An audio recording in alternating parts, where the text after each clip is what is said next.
Welcome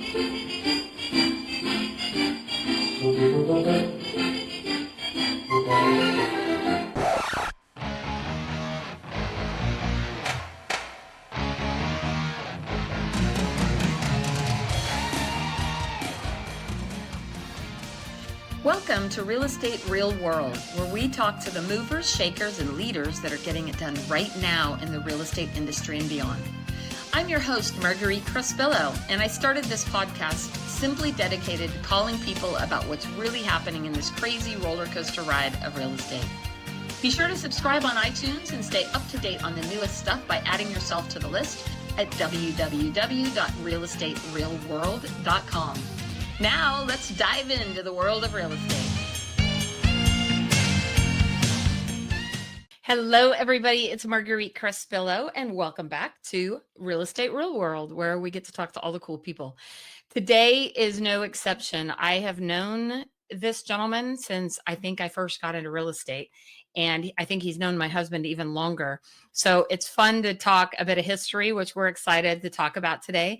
But everybody, please welcome Dave Howe is the president and chief executive officer of MetroList Services, the largest multiple listing service in Northern California, serving over 21,500 members across several realtor associations.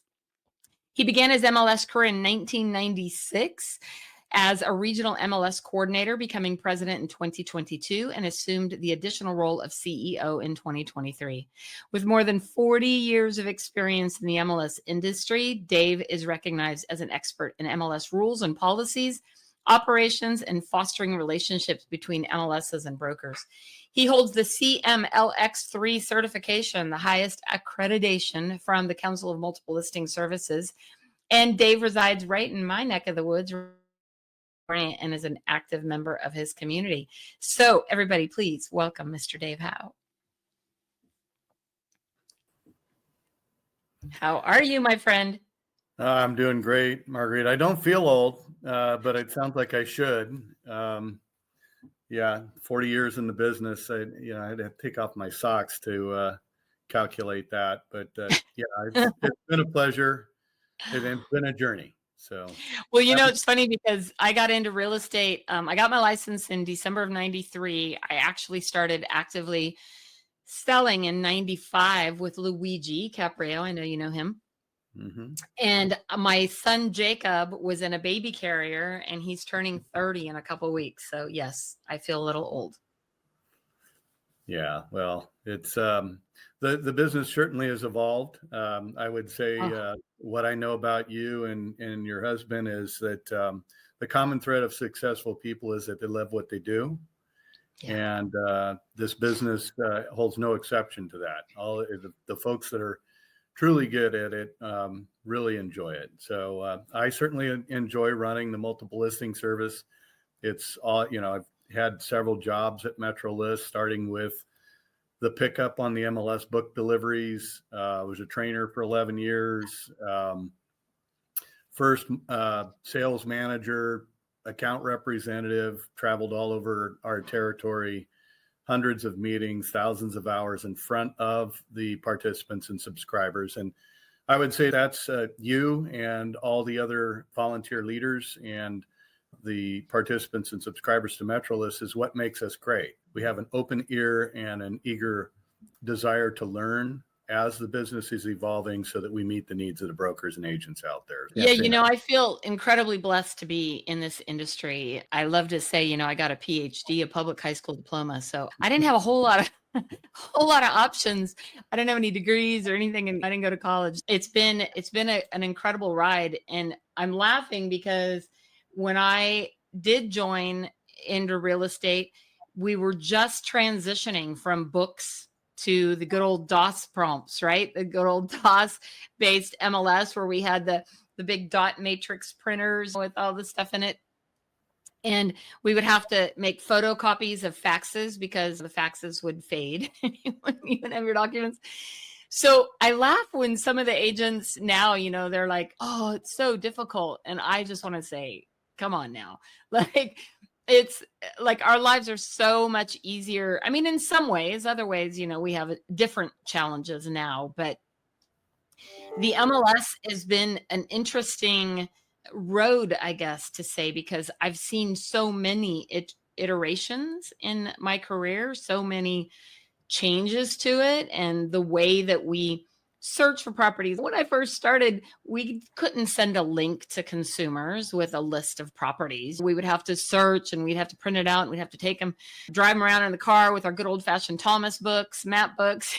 I'm really dating myself here now, so hold on. Well, they're for folks, for your viewers of this, if you can imagine a place where you had a book, it looked like a phone book. I know some of your viewers probably don't even know what a phone book looks like, but there was literally 12 listings on a page, and they were in a square about that big.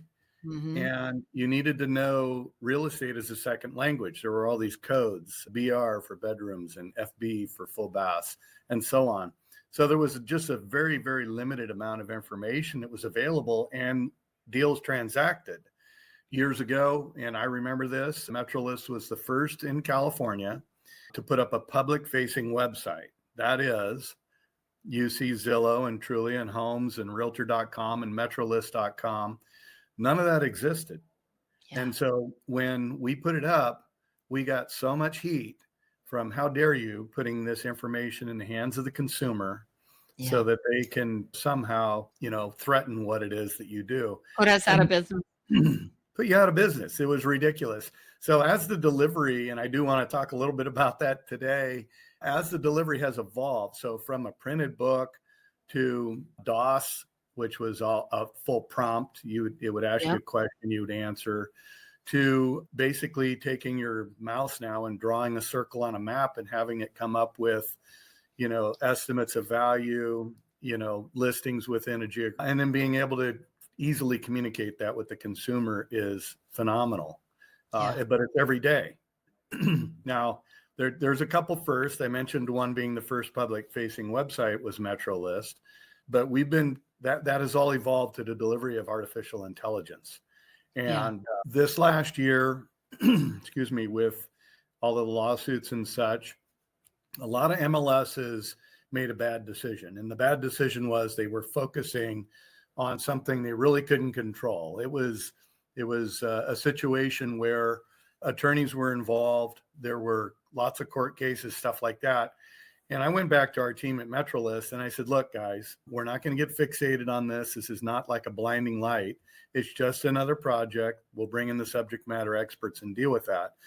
So in this year of all those challenges, all the legal challenges, and what you all faced out there with the changes it caused in your business, we made a conscious decision to steam forward with operating and running the multiple listing service, introducing half a dozen new products, Cuba Casa, Symbium. We've got voice search that we introduced on the MetroList.com last year, but we didn't stop operating in MLS, and that was a conscious decision. And so one of the areas that we've delved into is artificial intelligence. These large language models are out there now where they're getting better and better. The extent that, I heard yesterday, I was on a call with a whole bunch of executives from MLS executives from out the country. And one of them was talking about how strange it was that their kid was going to be in a handwriting class and then also a typing class. And they were saying, why? I think the future for my child, when they get to the point where they're teenagers, they're going to be talking to the computers, and everything you need, you just ask. And that's true for the MLS. So what we did at MetroList, we partnered with a company called Lundy Inc. And Lundy is using the artificial intelligence and large language models and developed a public voice. It's called SiteMic. It's on MetroList.com. You guys can check it out if you want. MetroList.com. And when you see the search field, little microphone over on the right, and you can actually just talk to it and say, hey, I want a 3-bedroom, 2-bath home in the Roseville, Sacramento area with a swimming pool. Tell it exactly what you want just in a conversation, and it comes back with search results. That is a far cry away from MLS books with the postage stamp that Marguerite and I were referring to earlier. It's funny because our CEO, I'm with eXp Realty, and our CEO, we talked about all the lawsuits and everything that was going on. And he said, look, there's going to be a messy middle, right? a messy middle. In the beginning, people were like losing their mind, and it didn't really, I mean, I've been around so long, it didn't even rattle me. I'm like, well, if you're having good conversations with your buyers up front, this is not even relevant. It's not even an issue. But the messy middle has been messy. It's, while people are trying to figure it out and forms are being changed almost daily, and what you can put in the MLS and what you can't. And there's a lot of rumors, a lot of, misinformation out there as well that is creating a lot of confusion. But I think at the end of the day, again, because I've come from such a history, information is power, right? And the more information that you can have to make decisions, even when you talk about AI, we have kind of two split generations, the ones who embrace it and the ones who are like, scared it's going to take over the world. And I've been in both. Like a few months ago, I was like, oh, I'm not, I can't handle this AI, until I had a 9-hour flight to Miami. I had nothing but time on my hands and the internet. I'm like, I'm going to go read about that. I'm going to learn about this, and my VAs have been using it forever, right? For a long time, but I was like, not embracing it. So I had 9 hours to mess around with Chat GPT on a flight to Miami. And I'm like, this is the most amazing thing ever. Because what I think the part that people miss, and maybe they miss this with the MLS too, is when you have that information and you have access to stuff, it now gives you the opportunity to think at a higher level, if that makes sense. To be able to, like, I was meeting with Lori, an agent, last week, and she's been stressing about writing her bio for like 2 years. She's like, I needed to redo my bio. I'm like, why don't you use Chat GPT? She goes, oh no, it's, fake. I go, let's plug it in. We literally plugged in a few basic information prompts and it wrote her whole bio in seconds. And I said, well, what do you think? She goes, that's better than I would have written. And, 6 months to 2 years, it's taken her to write that. I said, you can't 100% rely on it. You got to put garbage in, garbage out. It's no different than when we went from books to the computer, right? And went from DOS to Windows-based environment, garbage in, garbage out. And to me, it's pretty impressive what has transpired in my time in this industry of how things have changed. And I think the more that we can embrace that and get excited about it, I think the better it is, right? Yeah, so the whole lawsuit thing, I believe, ultimately revealed some vulgarities in the business. The mere presence of the commission sitting on the listing in the MLS by some agents who really didn't take the time to explain to their buyers their value in the transaction were kind of caught flat-footed. And in a sense, they looked at it as an entitlement. I don't need to have that conversation because it's sitting there. Well, right. The transparency with the consumer is fantastic. I think raising the bar in the industry needed to happen. The other thing that we do is we also chase efficiencies. And when we're chasing efficiencies, a little bit to your Chat GPT conversation with your friend, most of the real estate professionals are People magazine people, not Wall Street Journal people. And what I mean by that, by talent, is that you have to be generally a good communicator. And most realtors that I know are very good communicators verbally, very comfortable with it, talk the ears off elephants, right? But when you go to put those words into writing, for some, it becomes a daunting task. Yeah. And writing papers, putting in a prompt, a bio is a perfect example, Marguerite. Tell me about myself. Here's a little bit of details. Put it into a 200 words or less. And then you throw it in there, and in seconds it comes back. And then you say, add more professionalism to this statement, and it will do that. Add more humor to that statement, and it will do that.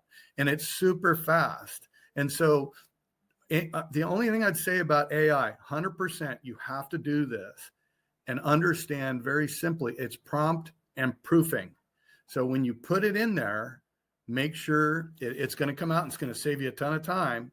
Any of you that remember writing those 500-word essays, it'll write the 500-word essay for you in 15 seconds, but then go back and take the time to make sure, because sometimes it hallucinates. Sometimes it just makes stuff up. and that's very important. The other thing is that, and this is happening nationally, I sat on the CMLS board of directors at the National Council of Multiple Listing Services, which is NAR is to realtors. There's a president at NAR. The Council of Multiple Listing Services is to MLSs. So I was their chair in 2021, and I have a group of colleagues that we meet with on a regular basis. And right after the lawsuits, we got a lot of grumbling in the industry about the agents not knowing what to say. And it's not really the role at all of the MLS to create scripts. I've seen the scripts. I question the effectiveness of scripts with real estate agents. If you're reading to me and you can't just say it, I'm going to be turned off immediately. Right. So I tend to oversimplify things a little bit. So when we think of that, if I was to, give a tip to any of your listeners here, that is, think of everything that in your whole operation. It's your team, it's your company, it's the MLS, it's your realtor or not, your title company, everything that's affiliated equates to a basic, simple thing. And that is, you are in that business to protect the consumer. Yep. And if you have a hard time thinking about that, of what to say, and let's say you specialize as a buyer's agent or a listing agent, can you think of 3 things that you do that create a safe environment for that deal to transact? Oh yeah, that's simple. And I've experimented on agents with this, and they can think of that just off the top of their head, just easy. We'll write them down, and then write a story, a little bit of a story around that. And then voila, there you have everything you need to tell that story of your value, of what you do. You're there to protect them. It's funny that you say that, because years ago, I created a client discussion checklist of all the things that can go wrong in a real estate deal, right? All the mistakes that I've made, all the things, the challenges, the things that clients don't understand. Because I think sometimes and I've even heard agents say this, well, they can go research it on Google. Well, yeah, I can go research how to represent myself in court on Google. Do I want to do that? No, I want somebody to cliff note it for me and help me understand what I'm doing and what I'm signing and where I'm going, right? Perfect example is, earnest money deposit. When I started back in the day, we had the good old no money down or the $500 down HUD homes. And I never thought to explain to the consumer that even though it was 0 down, they still had to put an earnest money deposit, and didn't really understand that until, of course, I get an offer accepted and I'm like, woo, all excited. And I go to say, oh yeah, you need to put your earnest money deposit. No, you said it was no down. I don't have that money. So I think I agree with you 100%. Is like, if you really think about all the parts and pieces, and I think that consumers are seeing that now with all the lawsuits. They thought, oh, I don't have to pay, or I don't have to do this. I think they're, in some ways, if you're a good agent, they're understanding your value more. They're understanding what it is you do bring to the table. And I think that needed to happen on the buyer side more than ever. Sellers, it's always seemed that people have gone and sat down, done a listing presentation. I'm like, you would never go just put a listing on the market without having an agreement. Why would you do that with a buyer? Why would you send them out and not do it with a buyer? To me, it's no different. But I guess that's how I learned, or how I figured it out. Not everyone has learned that way. Yeah, and the reason you and I are sitting here is because we realize that our careers are directly related to our ability to adapt to the market. And it's okay, guys, and gals, and Marguerite's got great stories, and I probably have a few up my sleeve, but there are turns in the business. And with the veteran agents and brokers, they joke about, how many turns have you lived through, and that kind of thing. And whether it was the REO market or HUDs or short sales, lawsuits, they're all somewhat disasters in their own sense. And it's okay to be emotionally and react to it emotionally for a little bit of time. But if one of the things you notice about successful people like Marguerite is their ability to adapt. So you are set with a set of circumstances, you accept them. The quicker you can accept them and figure out how you can capitalize them, the better off you are. Now, with that value campaign, MetroList, we sent out an email I think it was yesterday. Let's say, no, it was Tuesday, excuse me. And the value campaign is talking points. It's blog, social content, video, email, all kinds of material coming out of MetroList to educate you as the real estate professional on how to tell the story. And it's a lot of it's going to be white labeled. You're going to see it's going to be a persistent campaign over time. So if you look for an email from announcements@metrolist.com or .net, that is it. And we're also posting them on Prospector as well. Everybody in the country, this is the subject du jour. We like to believe that we're leading on this, but every MLS in the country is going to be putting this in the high definition stereo and cranking it up to loud. As the volume gets turned down on the lawsuit stuff and you've become accustomed to the new forms and the new process and talking to your buyers, the volume is being turned up on your value and the MLS's value in particular to the consumer, and how you and that mechanism help to protect that consumer in this transaction. So it's a very much needed thing. It's very obvious for anybody that's been in the business. None of this stuff, we're not special. If you have your ears and eyes open, it's real easy to see, and it'll come easy to you. So when I was talking to several agents the other day in a meeting, and I said, hey, I'm interviewing Dave on Friday, with MetroList. What questions do you have for him? And unanimously, we came up with, how and when are we going to get a better app? Not only for us as agents to be able to, because, so much of what we do now is all on our phone. I mean, literally, hardly ever am I actually sitting on a computer anymore. I'm doing a lot, and we're on the road all the time. So it seems that we get requests and information from consumers they're sending us stuff from Zillow and Realtor.com, and we ourselves don't have the best app. So you told me there's something new and exciting coming out. So give us the scoop. Yeah, the apps have been a challenge. We had huge adoption on HomeSnap Pro Plus, which was the HomeSnap app through the Broker Public portal. And then they were trying to work out a deal with Homes.com.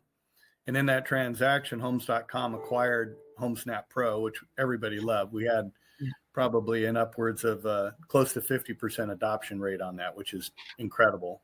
Yeah. And then Homes.com pretty much rewrote it and didn't rewrite it with the agent in mind. So it became CoStar pretty much focusing on the customer in their mind, and the customer in their mind is your customer. It's the consumer out there buying and selling houses, not the real estate professional.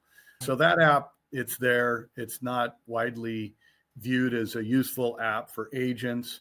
We have a couple of apps. Home Spotter is one of them.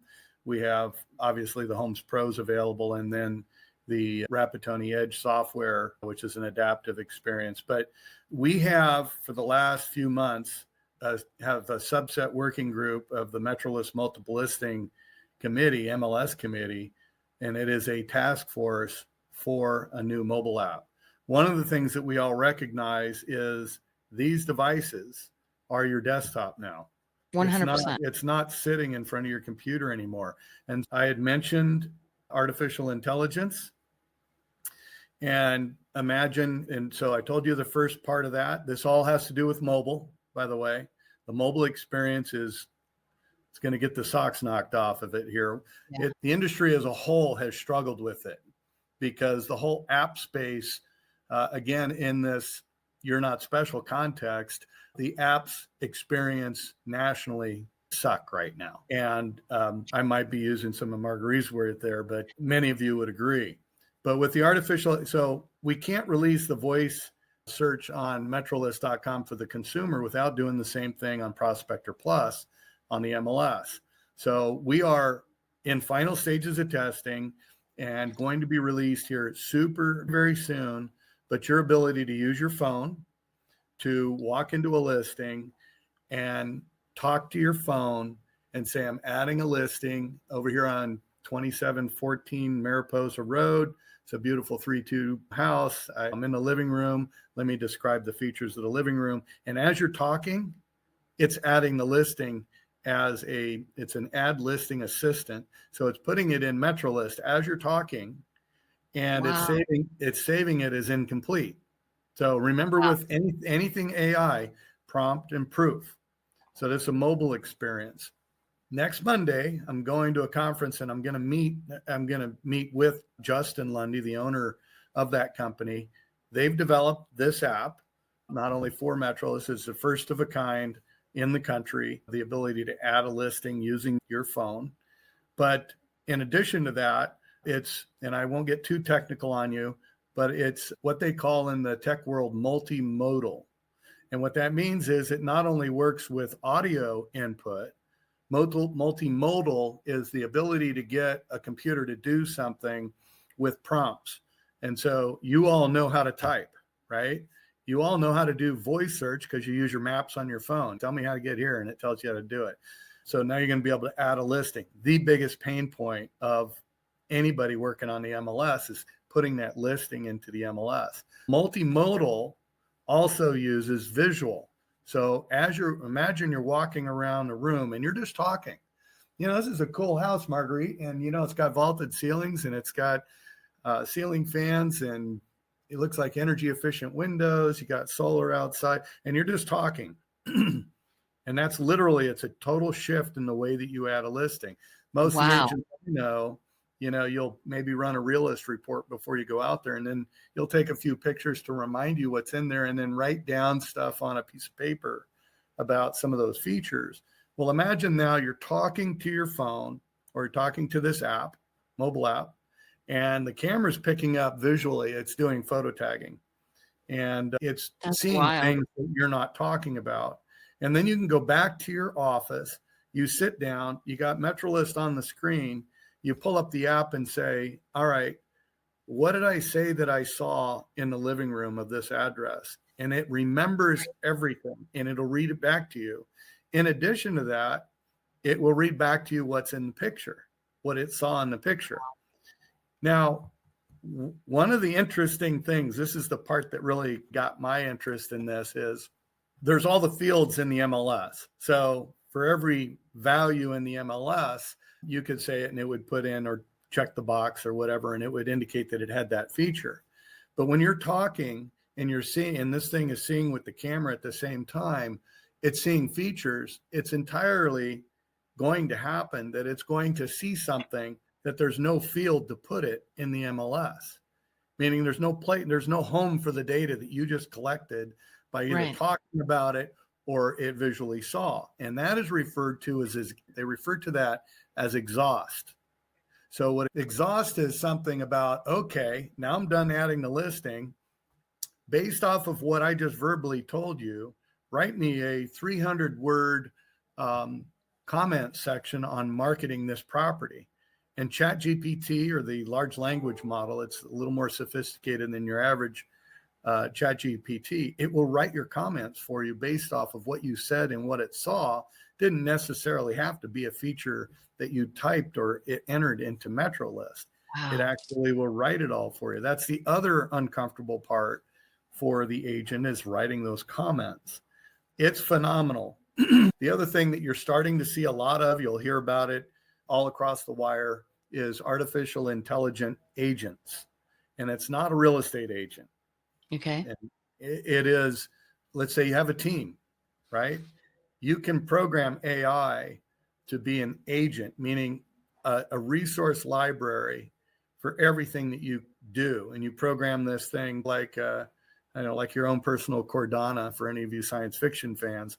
But it is at MetroList, from our perspective, we provide 7 days a week holiday support, got our hours of operation. But then there's those from 10 o'clock in the morning until 5:30 in the morning, we don't have humans answering the phone, but we can program into an AI, artificial large language model agent, everything there is to say about MLS rules, tech support, training, how to use things on the system. And then imagine, because there are night owls, it's 1:30 in the morning, and you're trying to figure out how to do something on MetroList you don't know, you'll be able to actually talk to this agent versus a chat that does a chat response.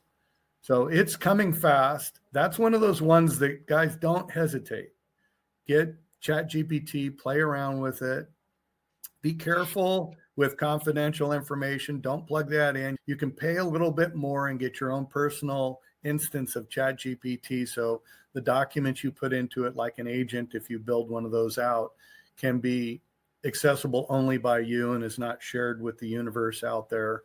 So there's different levels, but get familiar with the artificial intelligence stuff because it will save you money, and it saves you money on the side of time. Exactly. I think back because one of the big things you always hear from agents is they don't like change and they don't like tech. They're not techie, right? Mm-hmm. And I have to remind agents a lot of times, like I remember when I got into real estate, we didn't have cell phones yet. We didn't have email yet. Right? When AOL just came out with the little floppy things you got in the mail, and we didn't have any of that. And people would say, "Oh, don't email me, just call me." And then it got to where, email, then call, then voicemails, then, now text. And I just say there's been a time when you didn't have phones and you figured it out because you wanted to be able to have that freedom.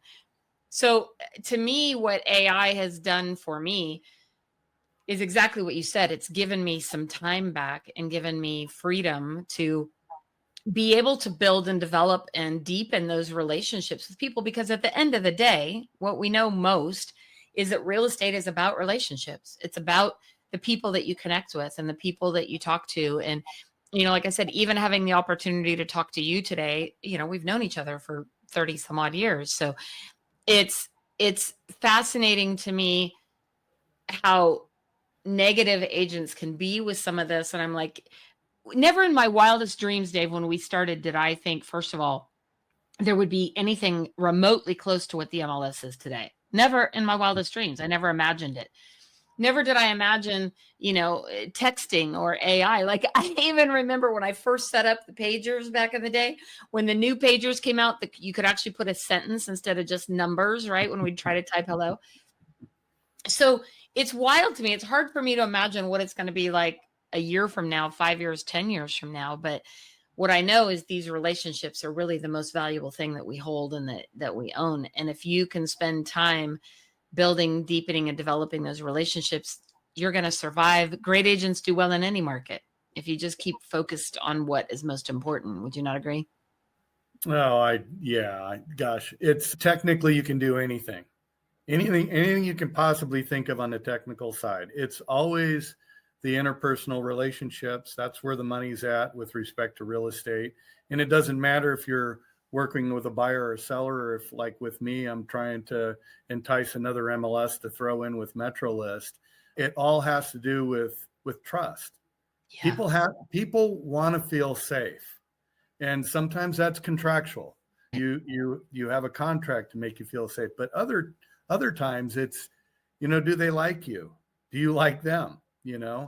And that is really where the rubber hits the road with this stuff, Margaret. You're spot on. It is your experience. It's my experience as well, that's where the magic happens, is in those relationships. And you know what? We got Justin, the kid that we're doing this AI stuff with. He says, you guys act like a startup MLS. And I laughed at him because we've been around. Marguerite and I were talking about how long we've been around. Says, you're a startup MLS. And I heard him say that. And I said, why did you say that? And he goes, because a lot of these MLSs I go to, they won't even let me test this software with their data. And I think to myself, that is absolutely crazy. And so I wear that with honor. I said it on stage last year at the CMLS conference. I said, because I was hosting an AI panel with all these guys I didn't want to know what they were going to create. I want to know what you did now that exists today. Don't tell me about some dreamy, far off place. Tell me what I can touch today. Yeah. And that was what the whole panel was. And I just said, I wear it as a badge of honor that we're a startup MLS, because we're open-minded and because we're reinventing every day tools of the trade that real estate agents can stay in front of their customers with. And all these technologies do save time. You can be way more effective. Education's the key. That's the power and knowledge, right? I think, you started off by saying that, Marguerite. Couldn't be more accurate with that. So that's what we're going to endeavor to do. And as long as I'm around, I plan to be around for a while, but we're having fun doing what we do.